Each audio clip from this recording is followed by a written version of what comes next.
just think about, okay, social media has the word social in it as a way to kind of like connect us, right? To like make us have more friends. But I think the opposite is true. People are lonelier than ever.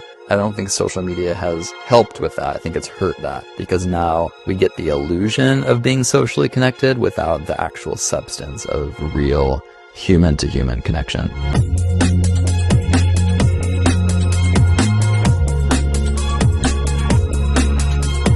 Welcome to Cultivating Truth, a podcast where faith and culture collide. My name is Aaron Davis, and today we will have a very special guest and discuss a global problem that many, if not all of us, struggle with. And that's this guy. I'm talking about cell phones. It's the problem of scrolling. We live in a world where the rapid advancement of digital technology is reshaping and warping our minds. The constant scrolling from notifications, ads, reels, TikToks, whether from social media, emails, games, and now ChatGPT has distracted our society into a lonely and mentally dangerous environment. Here at Aletheia Legacy, we are always chanting, create over consume. So I am very excited for you to see the conversation that I just had with none other than Brett McCracken. I sat down with Brett last week to talk about this problem of scrolling as he's promoting his latest book. If you do not know, Brett is a senior editor and director of communications for the Gospel Coalition, great resource for any Christians to have at their fingertips. He is the author of The Wisdom Pyramid, Feeding Your Soul in a Post-Truth World, Hipster Christianity, and Gray Matters. He has written for The Wall Street Journal, The Washington Post, Huffington Post, CNN, and Christianity Today. And as a graduate of Wheaton College and UCLA with a background in cinema and media studies, he is one of the leading voices for Christians engaging in arts, culture, and media. So it's only fitting that he is the one to speak into this major crisis of what he calls digital overload. For his latest book, Brett is the co-editor of Scrolling Ourselves to Death, Reclaiming Life in a Digital Age. Along with other scholarly contributors, the book addresses how the digital revolution has profound implications for spiritual formation and mission for believers. Let's dive into this conversation. Well, Brett, this is a fantastic book. Thank you so much for joining us. Welcome to the show. How long have you been working on this? Thank you. Thanks for having me, Aaron. So we first came up with the idea for this book at the Gospel Coalition maybe like 2 years ago. We were thinking about the 40th anniversary of Amusing Ourselves to Death, Neil Postman's book, which came out in 1985 and has been kind of a really prophetic book, really influential book over the years. And one person on our editorial team at the Gospel Coalition mentioned, hey, this book is turning 40 in 2025. What should we do to like celebrate this book and its significance, its influence? And that's where we came up with this idea to write our own book called Scrolling Ourselves to Death, which is kind of inspired by Postman and what he was doing with Amusing Ourselves to Death and kind of applying his method of thinking critically about technology and how it changed culture and changed the way we think and the way we're kind of interacting and talking about things.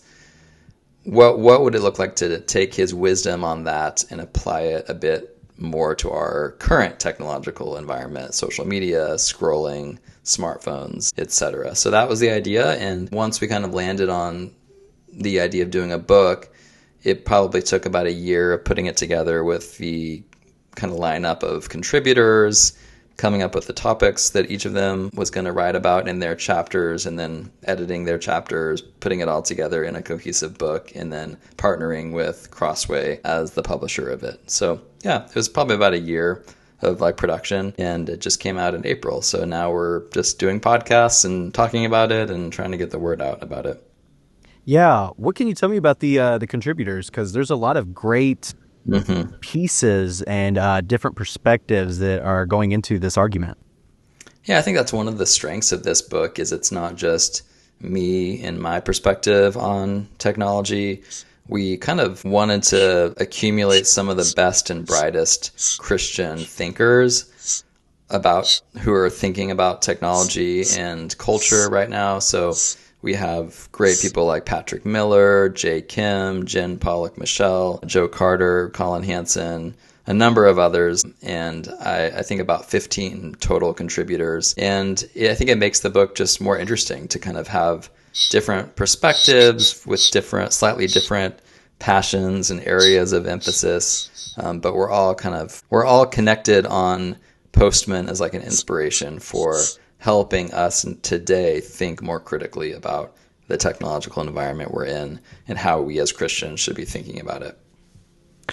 I love that. And, it's been a few years now since I read your book, The Wisdom Pyramid, but that was, I think, really the first time I started to, I guess, be challenged with the whole thought of how media and the constant use of my cell phone and computer can actually be damaging to my soul.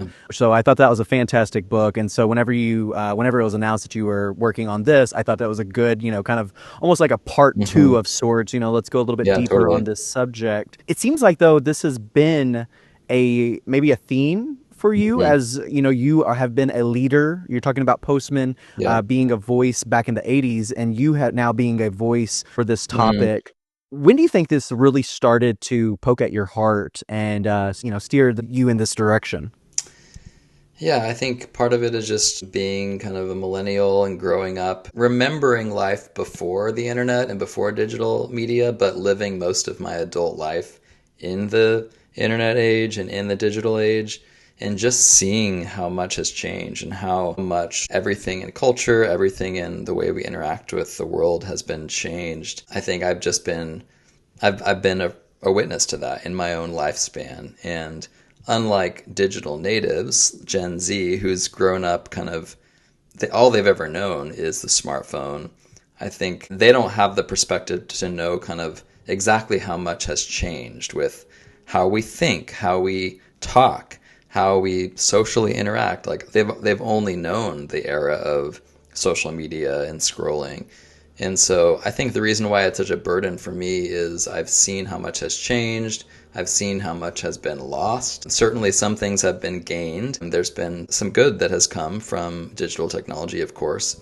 But there's also been a lot that has been negative in terms of how our culture has changed, how the church has been negatively affected. So I've just seen that, and I've seen it in my own life as someone who I work for a website. I'm constantly on screens by virtue of what I do.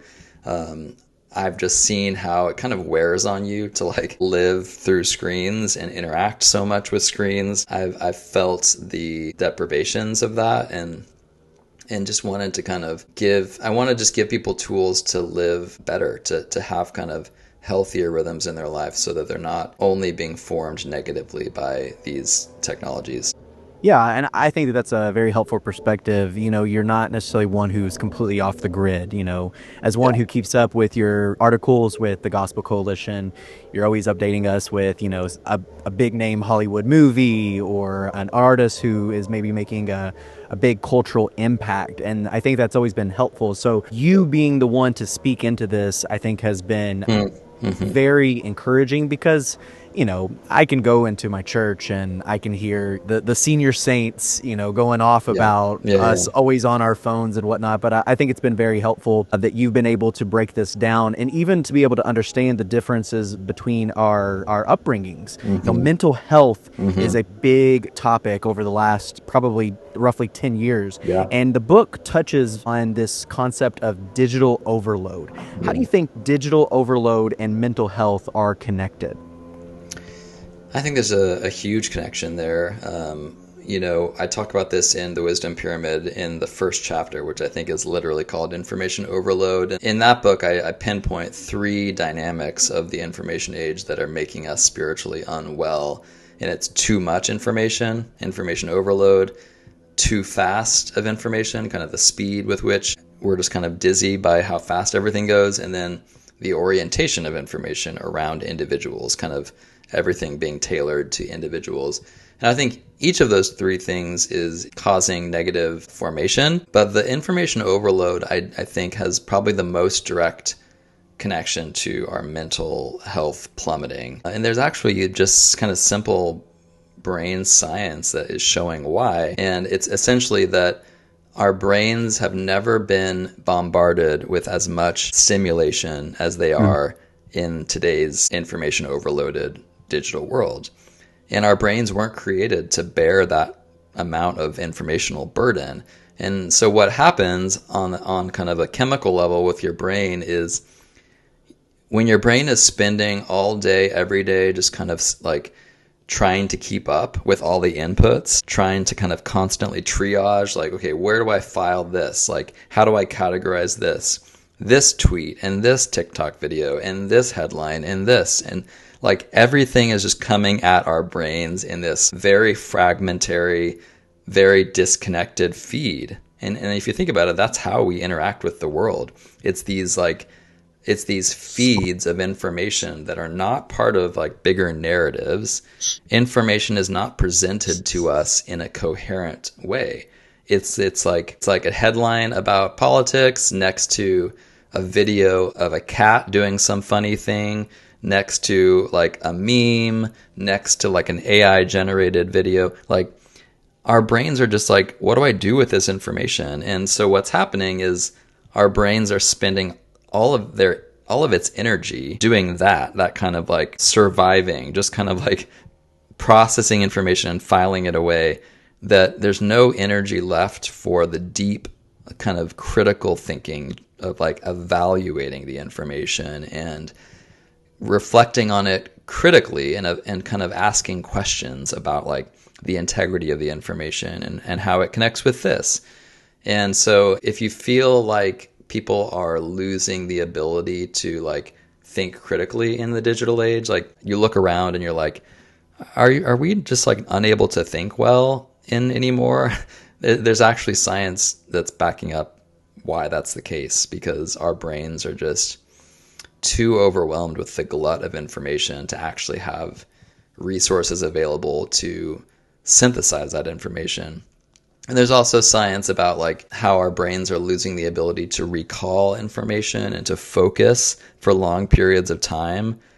For example, in reading. I don't know about you, Aaron, but in my own reading life, and I'm a reader, I read tons of books all the time, but I find that it's sometimes hard to like focus all of my attention on like one book for like an extended period of time. I find myself like reading a page or two, but then like having an impulse to like grab for my phone and like check my notifications. And so I've started putting my phone in another room when I'm reading physical books so that I am better positioned to be able to kind of focus my attention fully. But I mean, that's happening to all of us, even those of us who are like avid readers. So imagine what's going on with 18-year-olds who have grown up in this world and all they've ever known is swiping and scrolling and kind of 3-second TikTok clips populating their feeds. Imagine how hard it is for them to like sit still and like focus for 30 minutes on like reading a chapter of a book. Like, so it's kind of discouraging to think about, but yeah, that was a long answer to your simple question about information overload. No, that was fantastic. As you're bringing all these great points up, I'm curious if you've had much thought into this. Do you think with society constantly growing and changing, could there be an argument that that's okay? That maybe we will just adapt, and when we adapt, that maybe we'll continue to, just to be able to think at a higher speed or pace? I don't know. Have you given much thought to that? Yeah, I've thought about that a lot, and I think probably with the advent of AI, we're going to be asking that question a lot more, because very soon we're going to have the ability to basically have AI do all the thinking for us if we choose to do that. Like, now the question, especially for Christians, is that a good thing? Is it a net gain to like let machines do all of the thinking for us so that all we get is like the end result? So for example, let's think about what I do. I write books. So within the next 5 years, I'm sure I could type into ChatGPT the prompt, write a book on blank topic in the style of Brett McCracken, and maybe I'll give it more parameters, it would pump out a really good book that actually probably better than what I would write myself. But the question for me is, what is lost in that? Like, to say nothing of the ethics of that, like, I don't think we are there yet as a society where we're okay with like basically having AI, do our work for us completely. But for me, like the process of like thinking about a book, researching for a book, spending a year or more of my life wrestling with the topic, that matters. Like, it's not just about the end result. And I think as Christians, we have to think about that. Like, our God does not care only about efficiency and the end result of things. Think about like a pastor with a discipleship conversation. Let's say you're a pastor and you have someone in your church emails you with a question, and it's like a really intense relational dynamic, a problem with their marriage, let's say, and they're asking for pastoral advice. As the pastor, you could ask ChatGPT, like, hey, the person in my church has this problem. What would you say to them? And I'm sure AI would come up with a really wise, good answer. But is the point simply to give an answer to that person in your church? Or is what they really need time across the table with you in a coffee shop or in your pastoral office, where you can actually have a human to human moment of crying together and praying to God together and getting to an answer to the specific question together? All I'm saying is, I think process really matters. And I think we as Christians need to slow down and think carefully about a world where it's becoming increasingly easy to kind of get to the answer quickly and cut out time, save time. That's what we all try to do all the time. But maybe the time that we're saving is actually valuable in itself, and we need to kind of preserve some of that because it's an act of worship, I think. Like, the process of writing a book, for me, is an act of worship. The process of being an artist and spending years of your life coming up with a symphony, if you're a composer, or some sort of architectural masterpiece, if you're an architect, that matters, right? And so even if we could get to a point collectively with technology where we could do all of that in 2 seconds with AI, I don't think that's a good thing for us, because then we lose out on the ability to worship God through the act of creation. And a lot of the technology that we find ourselves, obviously they were created for good purposes majority of the time. I think of social media, Facebook and MySpace.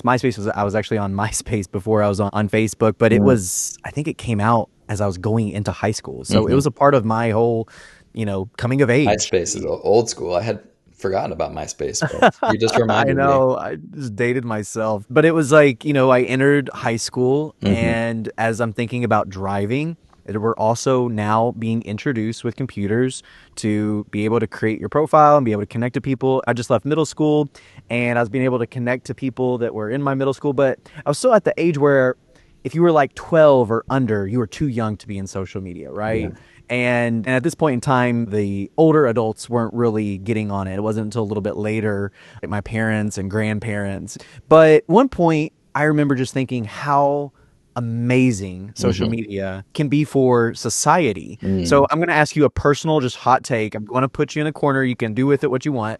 But is social media good or bad for society? I mean, I would say it's probably a net bad for society. There are good things about it, and there are certainly good outcomes that can come from social media. But on the whole, I think our society is worse today because of how social media has changed us. And I could talk about a lot of different things. I could talk about the loneliness crisis in our technological society, which is a well-documented thing. It's kind of part of the broader mental health crisis. But just think about, like, okay, social media has the word social in it. In its most optimistic kind of pitch, Mark Zuckerberg or whoever pitched social media as a way to kind of like connect us, right? To like make us have more friends And we literally called them friends on Facebook. Mm. Do we still call them Facebook friends? I don't know. But I think so. in the beginning, you would friend request someone, and we started thinking about like, okay, like this digital way of connecting with people is going to be great. It's going to do great things for us on the social level. But I think the opposite is true. Like I think people are lonelier than ever.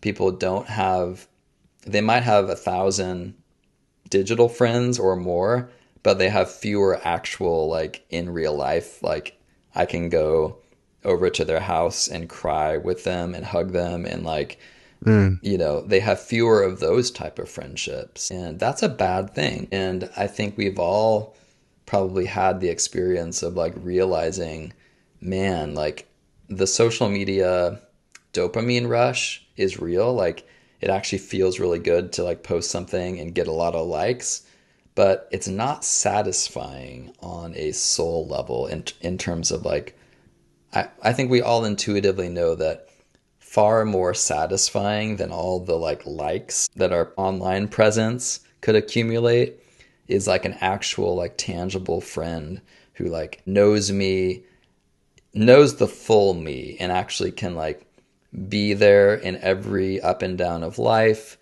I can like call them up on a dime and like go out to coffee if needed. Like that's what we're created for, and that's what we're hungry for. And I don't think social media has helped with that. I think it's hurt that, because now we get the illusion of being socially connected without the actual substance of real human to human connection. Wow. Yeah, that's a great perspective. It's crazy to think how integrated social media is into our society that it's still it's basically a teenager, you know. The whole experiment, we're still Yeah, figguring it out. it's Uh, barely 2 decades old, not even 2 decades old. and so you as a parent, I want to go into this, and I have a couple questions for you as a parent, and Mhm. I'm not going to address the fact that you put your little ones in Chiefs uniforms every football Yes, I do season. do that routinely. So we won't go into that, but rather as a parent of little ones, raising them up in this technological era, how are you practically leading them? I mean, you're Yeah. voicing to people like myself and other leaders, pastors, hmm but how do you make this tangible for your own children? Yeah. It's funny. My kids are really little, so only my oldest boy, Chet, who's in first grade, he's the only one who can really have kind of like idea conversations with dad about this stuff. But he's very perceptive, and he's a very smart kid, and he knows that daddy has a new book out called Scrolling Ourselves to Death. So we've been talking about that, and he's been asking questions about that. And I've been able to talk to him about like, you know, why, for example, we aren't giving him an iPad. Some of his friends have their own iPads, or even some of them have their own phones at 6 or 7.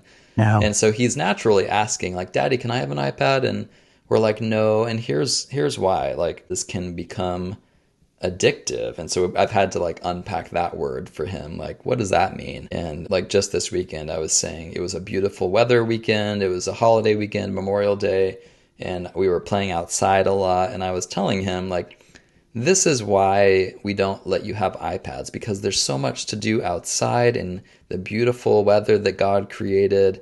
And when you're only looking at screens, which is what we tend to do when we have our own devices, there's too many temptations, games, YouTube, internet, like there's just too much. So not giving you that is allowing you to spend actual time playing, using your imagination, like doing all these things. So it's been fun to have that conversation with him. And yet he's also, being a 6-year-old, he's also like, I think starting to, he's been asking me like, Daddy, if I like touch that screen, am I going to die? Am I going to scroll myself to death? So he's taking it a little bit too literally, associating screens with death. But hey, I'd rather have that problem than the opposite, right? I'd rather have him be hyper cautious of the dangers than under cautious. But I mean, I will say we are not perfect. Even though I'm like writing about this, I'm an advocate for not giving your kids much screen time. We're exhausted parents sometimes, and sometimes we do like put on the TV and let them watch certain things on YouTube, like Chiefs recap games and like sports and stuff like that. It has to be approved by dad. But so I think for parenting in the 21st century, like it's very daunting. And I just want to like, if there's parents listening, like don't guilt yourself. Like if you like don't have a perfect track record with like devices and screens, like that's okay. Like just try to be more mindful of it and try to be more cautious and take steps, small steps to like, yeah, just address problems. If you find that your kids are showing signs of being addicted to screens or video games or whatever, like it's not too late to kind of reverse course and institute better habits, which is kind of what the wisdom pyramid is all about. It's trying to give families, among other groups, an idea, a vision for what it would look like to live life with devices and screens as a small part, but not the like staple of the diet. So that's what we're trying to do in our household. You know, my kids have wisdom pyramid stickers on their Yetis. So I'm trying to even remind them with that visual to try to live life this way, to make sure that like God's word and nature and, you know, church, those are kind of the big sources that they're drawing from, that excite their hearts and they're like actually like compelled to spend their time and attention on. And the phone, which is in the fats, oils, and sweets kind of dessert category, that's okay. I mean, it's not like you can never go on YouTube or whatever, but it just needs to be in its proper place, because it's not going to be healthy for you.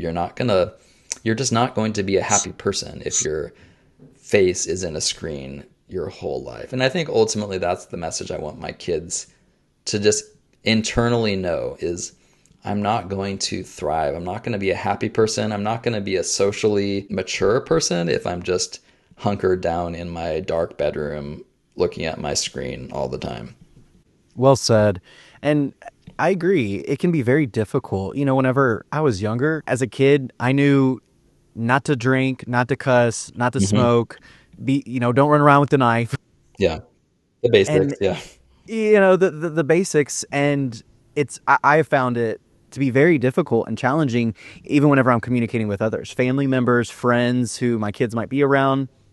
They're innocent for the most part. They're not trying to corrupt my child, right? But it's a phone or it's a tablet or it's a TV screen. And, you know, especially when the kids have some restrictions, you know, they just like glue to it. Yes. It's very mesmerizing.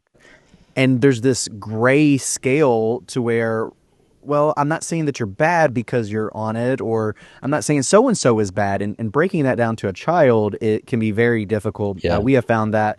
And with each child, my youngest, it's the most difficult. Because with our first, it was very clear, like, hey, we don't do this. We're very clear on restrictions. And as you said, you know, there's moments where, well, you're taking the oldest one to a baseball game and the youngest one does not want to be there. And someone gives them a phone and then you find out it's like a pacifier, you know, and it's just like, okay, well, they're good. Yeah.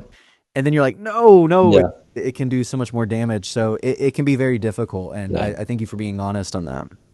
Yeah. I mean, the phone as a pacifier dynamic is real. And I'm the first to admit that, like, there are moments, for example, when we're out to dinner and we have 3 little kids under the age of 6 and we're trying to like have a nice dinner and it's a fancier restaurant. You better believe that I'm going to let my kids like watch Peppa Pig on a phone, you know, just to kind of quiet them down. But I think it's okay in those isolated moments, as long as it's not just a regular staple during everyday life, like when they're like at home, like that's where you need to be careful. But if you're on like a plane and you want to like pacify your kids with the device just out of like love for your neighbor, you know, on the plane, then I think that's okay. Like we borrowed some iPads from grandma, my mother-in-law, when we flew to Hawaii for spring break, which is like a 5-hour flight. And with little kids, that can go south in a number of ways very quickly. They can get antsy and start getting loud. And so we brought these borrowed iPads so they could play games and whatnot. And I think that's okay. Like, Now, the problem is now they're asking more That's often, can true. we have iPads? Can we have iPads? And we're like, no, that was a special occasion. We're going to return those to grandma, only for Yeah. things like long airplane rides and car rides and occasional things like that. So, Yeah. but that's where I think for parents, you don't need to like beat yourself up for having like this perfect screen time track record with your kids. No, well said. And that's very true. It's like, hey, remember that? That was a great time we had. I was very good. Right. Yeah, We've your kids will experienced that start ourselves. manipulating you. Yeah. Man. Well, I love that Postman's book, Amusing Ourselves to Death, was, the kind of the core foundation and applying practical wisdom for today's cultural climate, I think, has been very helpful in the comparison. But that was about 40 years ago. Yeah. So thinking through where we are at now, we just said that social media, hasn't even been around for 2 decades, but it's going to continue to grow. And your book acknowledges that there's no escape for the church. We should not try to just close our ears and our eyes and act like this does not exist. We got to be, well, like yourself, speaking wisdom into hmm these subjects. But where do you see culture going in 40 years? I know that's a very difficult question. 40 hmm years ago, we probably would have thought about Marty McFly and Back to the Future and flying cars, right? Right. But with the trajectory that we've been on, especially with AI over the last couple of years, where Yeah. do you see that we're going to be in the next 40 years with technology? Oh man, I find that question really daunting to answer because by all accounts with AI, the rate of technological progression and development is going to like skyrocket over the next like 5 to 10 years because what's going to happen with AI is it's going to get to a point where it is teaching itself. And when it's not even humans doing coding and programming and developing new technologies, it's going to be AI doing it on its own. And when like this already superhuman intelligence is starting to like develop new technologies, the rate of technological advancement is only going to skyrocket. And if you really want to like go down a rabbit hole and kind of fear for your life a little bit, is go to the AI 2027 project website. Have you heard about this? I have not. Yeah, it's by a couple people in the tech world. I think some of whom worked at OpenAI, so they're coming out of this industry as experts on AI, but now they're like sounding the alarm a bit about how they see the rate of progression as problematic. Because we're not going to be able to put the genie back in the bottle at a certain point soon, essentially. Yeah. So all of that to say, I think that like 40 years from now, it's unfathomable what the technological landscape is going to be. But honestly, 10 years from now, I think we can't even imagine what Yeah. the world is going to look like. One of my goals and hopes for the Scrolling Ourselves to Death book is that what we're really trying to get Christians to do is to just think more critically about every technology, whatever the technology of the day is. In Postman's era, it was television. Today, it's smartphones and social media. But in 5 years, it may be something totally different. It may be mostly like devices that are like not even phones, right? So there's talk that like the era of the smartphone is coming to an end and there's going to be some new, device that will be the dominant device that people carry with them throughout their lives. And so we can't really forecast that. We can't foresee what that is, but I hope that this book just helps prepare Christians to ask good questions about whatever new technology comes down the pike. And questions like what Postman was asking, like, how does every new technology change the way that we think? Like, how do new technologies change the way we have discourse as a society? How information and knowledge are processed collectively. That's what he was writing about. That's what we're writing about. And then as Christians, we want to ask other questions, right? Like, how does every new technology change the way that we relate to God? How does it change the way we think about ourselves and anthropology and kind of what it means to be human? That technology is really changing that. And I think AI is going to take that into a whole next level kind of crisis of meaning. when we get to this point as a society where AI is doing everything that humans can do and more and better, that's really going to like raise questions about, okay, what is distinct about us as flesh and blood humans? What can we do? What are we for? What's the purpose of my life? So the church needs to be equipped to like know what those questions are and how to think through those questions. So that's kind of what Scrolling Ourselves to Death is trying to do, just modeling a critical mode of engaging technology, knowing that in a few years they're probably going to be very different technologies than what we're writing about now. Last question I have for you. I think back when the camera was invented, and out of that, artists went away from going realistic in their artwork, in their paintings, Yeah. and instead the rise of Impressionism came Yeah. through.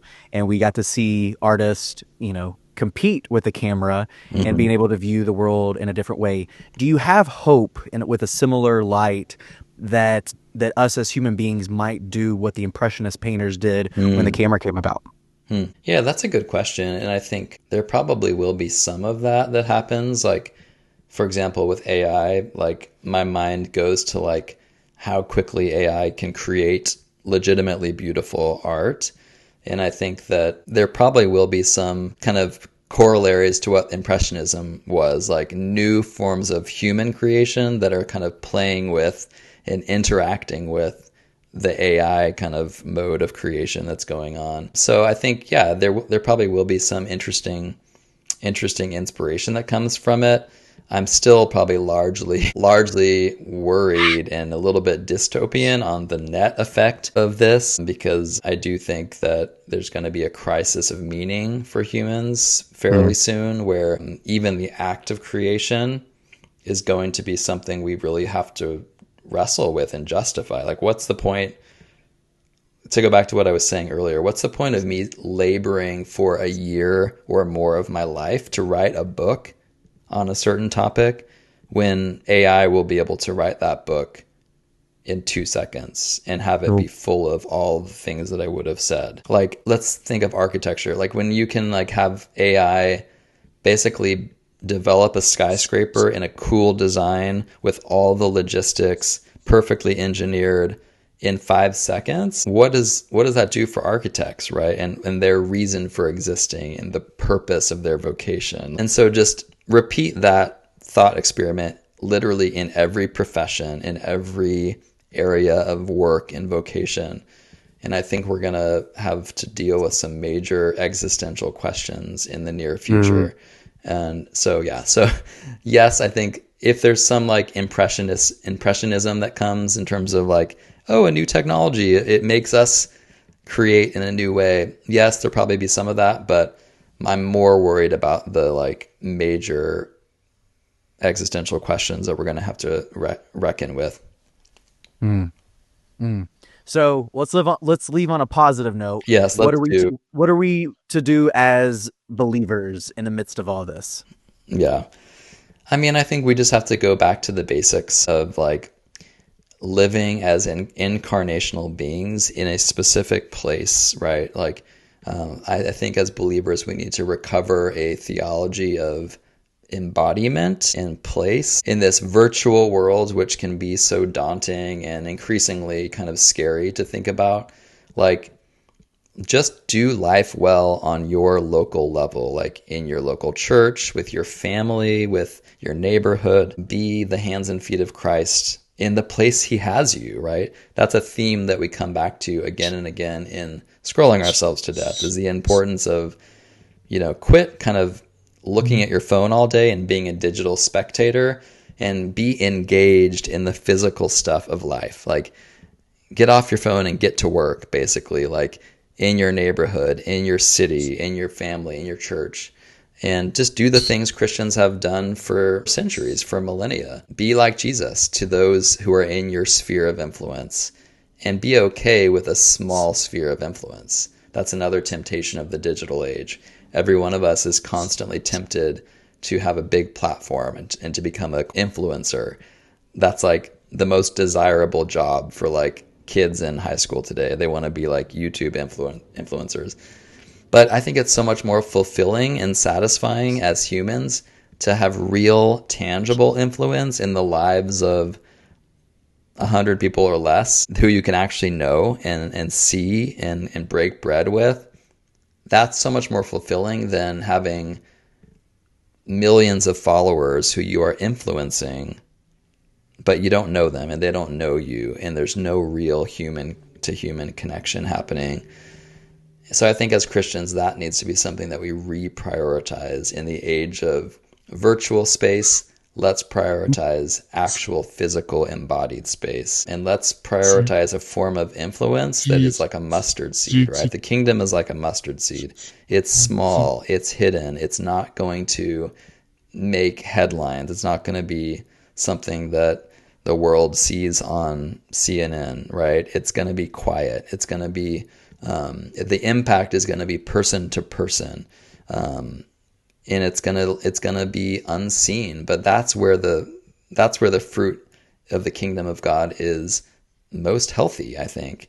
And so even for someone who writes books and writes on a fairly large platform, I just find it so much more satisfying personally to have a coffee with a kid in my church who's like half my age, and I'm giving him kind of human to human counsel. I feel so much more satisfied by that relationship and that form of influence. Like, I feel so much more alive when I'm having a conversation with Chet, my 6-year-old boy, about what matters in life. It's not to diminish the books that I write and the articles that I write for like people that I'll never meet, but I think we're created for relationships and discipleship that happen in embodied ways on a small scale. And I think that if that's the one takeaway for the people listening, prioritize that and do that well. And I think you'll see a lot of fruit that is born out of that. Well said. Well, brother, you have been a fountain of insight, very, very helpful. If people listening want to stay in touch with your work and your thoughts as we're continuing to develop in this technological world, where can we find you and where can we keep up with what you got going on? Yeah, I mean, the main place is the Gospel Coalition. That's where I do the majority of my writing. So if you just follow me, you can sign up for my newsletter. I have an arts and culture newsletter that I send out twice a month. And other than that, I'm on a lot of the social media platforms, and you can choose which one you are on or don't. I always hesitate to say, follow me on social media while I'm telling you not to be on social media. So you can also follow my website, brettmccracken.com, which is where I try to update my new book projects and whatnot. So, and I have a couple more book projects coming down in the next few years. So be on the lookout for those. And yeah, just grateful for anyone who is listening and reading. Yeah, and I can say I subscribe to the arts and culture section from the Gospel Coalition. Oh, cool. Highly recommend it. I think it's fantastic just to be able to see what's going on and get different perspectives. You hear things within the church with your own friends, and then I think you're a trustworthy, reliable source. So, brother, I'm thankful for you, for resources like Scrolling Ourselves to Death. And so just keep it up. And I'm excited to see how all this will continue to develop and what Christians, how they can come together, how we can come together, be the community that Christ ultimately died for, the bride of Christ, to come together, to be there with one another, to bear with each other's burdens, and to glorify Him. No matter what is going on, He is on the throne. And I thank you for continuing to pour out into us and give us great insight and wisdom, brother. Yeah, thank you so much, Aaron. It was a great conversation. Well, there you have it. Once again, big thanks to Brett McCracken for stopping by the Cultivating Truth podcast. I loved this conversation about scrolling ourselves to death. Go check out this book. It is a great resource. I enjoyed the reading, great insight. And you can check out even more from Brett through the Gospel Coalition and subscribe to his arts and culture newsletter. If you've been inspired by today's video and want to see more creative disciples making a difference, consider supporting Aletheia Legacy. We're passionate about discipling creatives, building community, developing opportunities, and pumping out resources like this podcast in hopes for more believers to create beauty, engage culture, and inspire the world. Visit AletheiaLegacy.com/support to donate and help us equip the next generation of creatives. Thank you for listening. Please be sure to share this video with someone who may need this conversation. Blessings.